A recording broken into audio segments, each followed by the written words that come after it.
This is a download from BFM 89.9, the business station.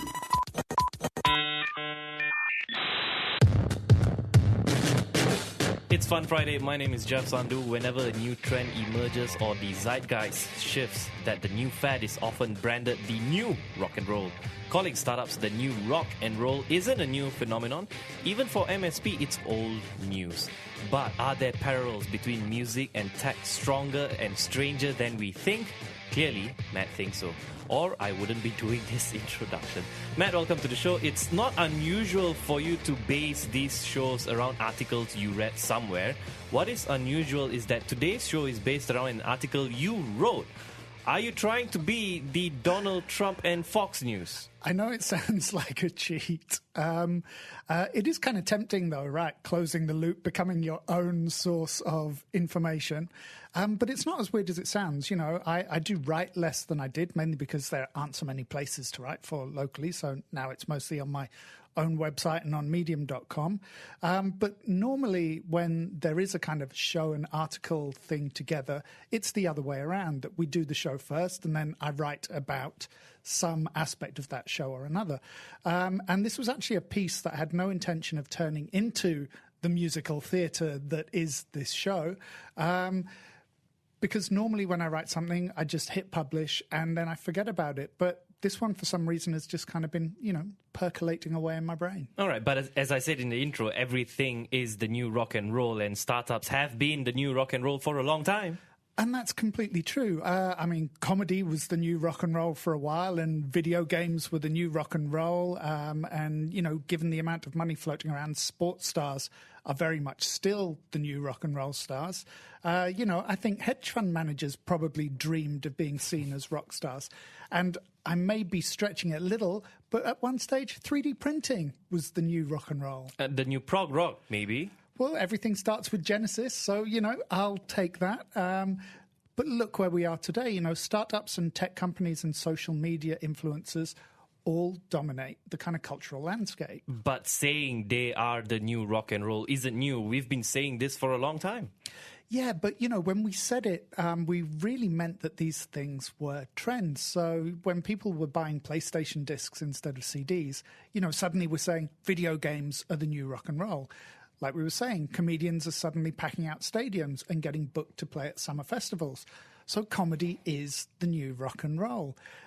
Sports people we've mentioned, and, influencers and bloggers before them, they're celebrities now as well. So we say that influencers are the new rock and roll, to the point where, for all the attention it gets, our collapsing biodiversity is practically the new rock and roll. I don't think we should describe that last one as anything except a catastrophe. But that's kind of the point, because obviously biodiversity, or the collapse of it, isn't the new rock and roll. None of these things actually is. It's just a lazy shorthand for saying that something is popular.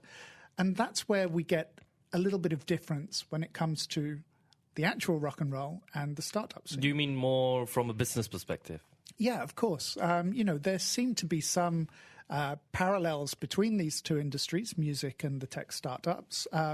When you're a comedian, you keep most of the money that you earn, and the same goes for sports stars and influencers. Yes, you have people around you, the agents, the managers, and all the rest of them, who all take a percentage. And how do startups differ exactly? Well, in the other example, as a comedian, for example, that entourage, that support staff, is taking a percentage of what you earn. In music and startups, it's the other way around. The star or the person with the idea takes a percentage of their own product. So let's say for a second that you're Cardi B. I don't think anyone's going to take me for Cardi B. Okay, what's a good example? Calvin Harris, then.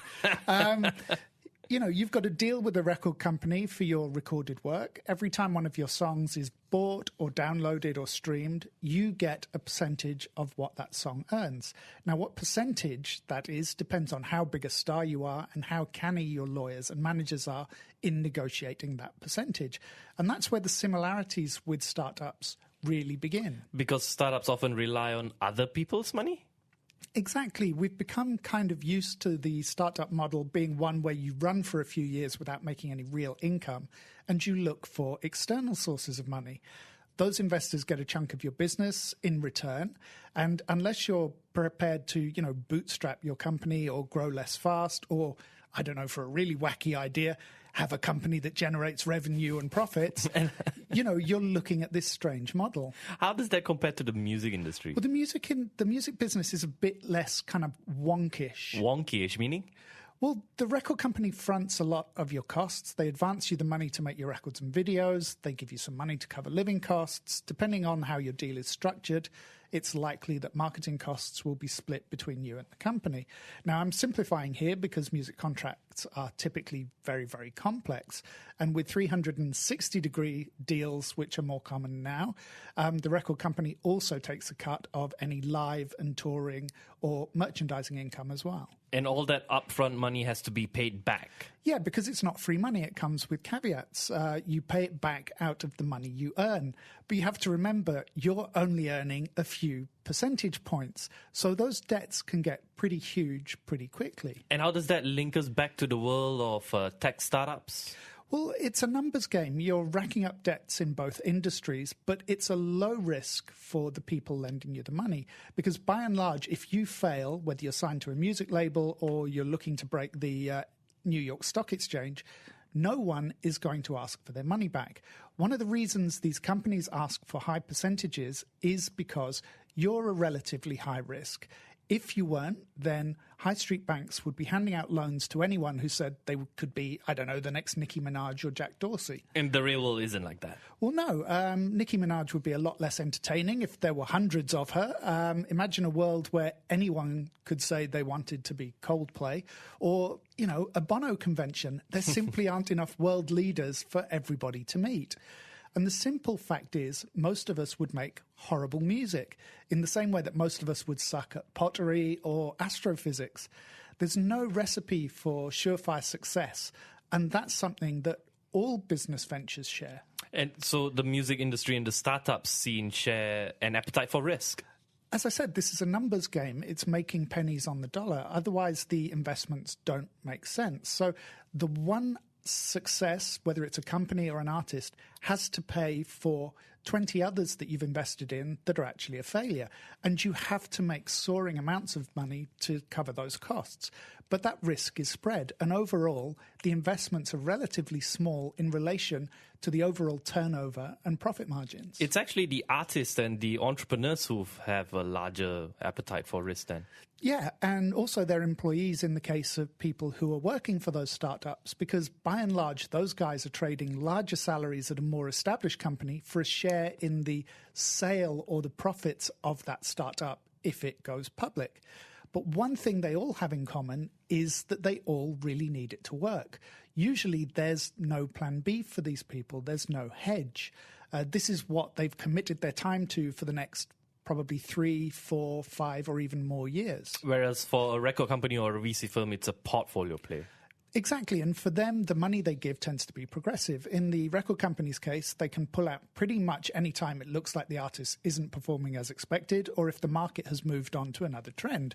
So for a while, mashups were huge. All the music companies were signing and releasing that kind of track that brought together 2 or more records and made a new one. Now the market has moved on and it's mostly underground producers putting out bootleg mashups on YouTube. And it's the same with startups. The VC will give you funds designed to see you through that round. If you hit the targets and the development looks solid, they may invest again or help you to find investors for that next round. But they still have that ability to walk away. So far, you've painted a picture of the similarities between these industries, but they are very different. Well, yeah, we'll get to the biggest similarity after the break, but you are right. Financially, they're very different. Not so much in terms of the firms backing them, whether it's a record company or a venture capital firm. They have very sound financial underpinnings and they tend to be cash rich, which is good because their investments are in cash. But certainly the way the money behaves once it's been invested is actually quite different. So giving money to an artist helps them to make tracks and videos and tour, but it doesn't directly make the artist more valuable. But when you give a startup firm money, even if it isn't making any money itself, somehow it gets more valuable. That's just how the game works. stocks. But it is very odd, though, because we're talking about the value of an intangible asset, which is potential. Your company is losing money. People give you more money so that you can carry on making losses, but somehow your company actually increases in value. You know, your initial angel investor might take 50% of your company in exchange for, I don't know, a round of Starbucks and a couple of turkey subs. But if that company appears to be progressing successfully, which in most instances means you're getting more users rather than generating profits, everyone's stock gets diluted every time you have a fresh funding round. And people are willing to pump in even larger sums of money for an ever smaller percentage of that company. So, hey presto, your unprofitable company, which may be profitable in the same way that we may be able to figure out what dark matter is and where it goes during the day at some time in the future, suddenly this unprofitable company is worth billions on the basis that someone has covered a percentage of your operating losses. And I guess you're mentioning dark matter because you are planning a show on it. Yeah, whenever we have these difficult subjects, I try to seed them into the conversation a few weeks before to try and make them seem, you know, a bit more mysterious and interesting. And it gives people a bit of time to adjust. All right, after the break, we'll be entering the dark world of the dream. We'll be right back. BFM 89.9. Bulldozing fine measures. BFM 89.9, the business station. And we're back with me, Jeff Sandu, together with Culture Pulse, Matt Armitage, and we are talking about the dream, the startups, the new rock and roll. Matt, just before the break, we were talking about entering the dark world of the dream. What's the dream? Well, for all the similarities that we outlined before the break, the dream is where the music industry and startups really start to merge. The dream is something intangible. It's stardom. It's the idea of impossible riches. It doesn't matter that the odds of winning the lottery are roughly the same as hitting gold in either of these industries. In a predatory way? Well, I mean, the system has evolved so that the odds are never on the side of the dreamers. As I said earlier, to a music company or a VC, you're just a product. You're one of many of these products that they hope will succeed. They stand to lose a little bit of money, but your world actually revolves around the project. And there's a time frame that's kind of common to both industries. Delayed gratification. Well, yeah. Let's say you're starting out in the music industry. You might be a rapper or an indie band or an EDM producer. And we often hear that phrase that such and such is an overnight success. So Adele was an overnight success. Facebook was an overnight success. But that's actually an outward perspective, and it's more of a media narrative than it is a kind of objective fact. So whether you're coding or recording demos, it generally takes years of effort to become that overnight success. Like you. Well, my demonic powers mean that I have no need of your puny human success. But, you know, it is interesting that these demonic myths have sprung up around the music industry. The idea that musicians and rock stars have sold their souls to the devil in exchange for success, because that music and that success seems to come out of nowhere. And startups and music do have that in common. We were all very happy when we were using Friendster and MySpace. It might look like a straight line, but it's not actually a straight line to get from MySpace to a company like Facebook. The same, we were happy with predictive text messaging on our feature phones. So how do we actually move from there to something like Twitter?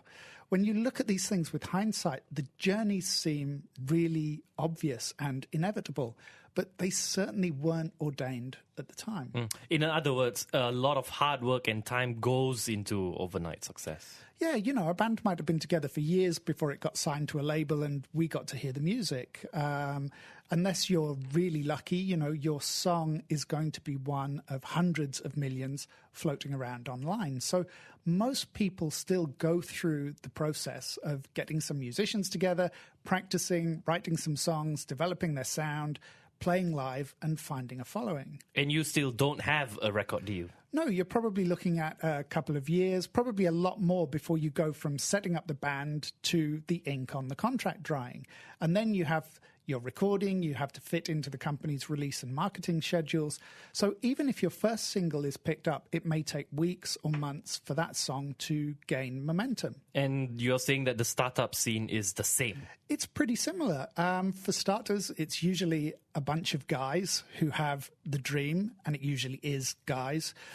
It doesn't matter if it's music or business. It usually involves a lot of sitting around on sofas, eating junk food and watching bad TV. And, of course, telling other people, usually parents or partners, that sitting around is actually work and development. And you may even be guilty of using that cringy phrase, "This is our process." It's like an episode of That 70s Show. Yeah, which is why that show is so excruciating to watch for many people, because that 70s show is basically the basic ingredients for the dream. So which comes first, the dream or the idea? Definitely the dream. The dream is to do something big, usually together. So the dream is usually pretty simple in essence. And the idea is rarely the first idea. So most ideas will quickly be shot down and mocked by the rest of the group, which is the correct process. Most ideas are bad. They're superficial, they're half-baked, they're lazy. Occasionally they're going to be terrible. And that's not me being cynicism. That's simply a logical part of the process. So the idea is probably number 3 or 5 or even 7. There may even be hundreds of ideas. Ideas often happen late at night, and morning brings realization that the idea was less of an idea and more of a feature. Paul McCartney had the idea for the Beatles' Let It Be half in a dream, but we're not Paul McCartney. Most of us would be happy to be Guy Berryman. Who? The Coldplay bassist? Exactly. I mean, he's the perfect example of someone who has worked the dream to his advantage. He's a founding member of one of the biggest bands in the world, but I imagine he rarely gets troubled for autographs when he's buying disinfectant in Tesco's. All right, back to the idea. Well, as I said, there may be hundreds of ideas, and it may take hundreds of ideas for you to realize that it was the first idea or the third idea or the 375th idea that was actually the best one, or at least the best that you guys were going to come up with. So for some people, that idea is Let It Be or Twitter. For others, it's going to be some random crypto app or Lad Baby's single, We Built This City on Sausage Rolls. And that last one actually exists. You can Google it, although it might not be the best way to spend 5 minutes of your life. But what they all have in common is that once it's been decided on, everyone agrees to dedicate their life in pursuit of the idea. But these are the successful ones. Yeah, you know, for these guys, the dream has become a tangible thing. But even for dreamers who get signed or secure funding, most of them are still destined to fail. And the vast majority of dreamers won't even get that far. They'll spend weeks and months and years giving their lives to the dream, never once doubting that they are going to be the next big thing. They'll spend years in poor housing, working insane hours, eating terrible food, years of putting off their lives, sacrificing everything for the group and the idea and the dream. It sounds pretty high pressure and intense. Which is why, whether you're Facebook or the Beatles, someone always leaves the band amid petty fights and squabbles and lawsuits and arguments over percentages. The dream has a cost. Well, the biggest cost is always going to be time. As we were saying, you know, the majority of dreams come to nothing. So you might get a tiny bit of success along the way, a top 10 app in Azerbaijan or a hit single in Greece, enough to make you think it's worth hanging on for another few months. But it's like the one-armed bandit that pays out a small win just as you're thinking of putting your final coin in the slot. Your eyes keep seeing those jackpot signs. And it's not always the best idea that wins. No, because luck and timing are crucial. It's not always the best ideas that win out, as any fan of Mary My Hope will tell you. Who? Exactly, the best band that nobody but me has ever heard of. If Larry Page and Sergey Brin had been a lot more focused on Dungeons and Dragons, we might still be Jeevesing instead of Googling. If Facebook had been a year later, we might all be on MapBook. or using mat hooks instead of Tinder. Oh, no. Yeah, no. But what would have happened had Paul McCartney turned over and gone back to sleep instead of getting out of bed and heading over to the piano? You know, a few tiny changes and our world would look very different. What happens when that failure closes in? When the money runs out, the doors are closed, or the guitars are repossessed? I think this may be the cruelest part of all of this. You know, rather than signalling that you should go and do something more useful to society, like, I don't know, make sandwiches or something, these dreamers often pile straight back onto the roundabout again. I mean, how many times have you spoken to people who are on their third or fourth or fifth startup company? Not even as part of, you know, the dream team behind the idea, just as employees. I mean, it's become a running joke in shows like Silicon Valley, the old-timer who's giving it one last shake after being part of countless failed startups, and whose presence there also tells co-workers that the venture is probably doomed to fail. You know, the music scene is full of those same unsuccessful veterans chasing something that came alive in them in their teens. They're unable to move on, they don't move into the normal world, and they find it hard to build a life or a family or to achieve the pinnacle of life's efforts, which is owning a cat. Now, let's assume that we've successfully proven that startups are the new rock and roll. I guess the last question is, are they just wasting their time? I don't know. I mean, yes, I suppose most of them are, but we still need those dreams. So Thank You Next by Ariana Grande is one of the most heavily streamed songs so far this year. It's not a song that means much to me, but the hundreds of millions of plays it's had show that it means something real to millions of people. And it's the same with Facebook. It means something to the 2 billion people who use it. So those dreams certainly weren't wasted. And the failed dreams?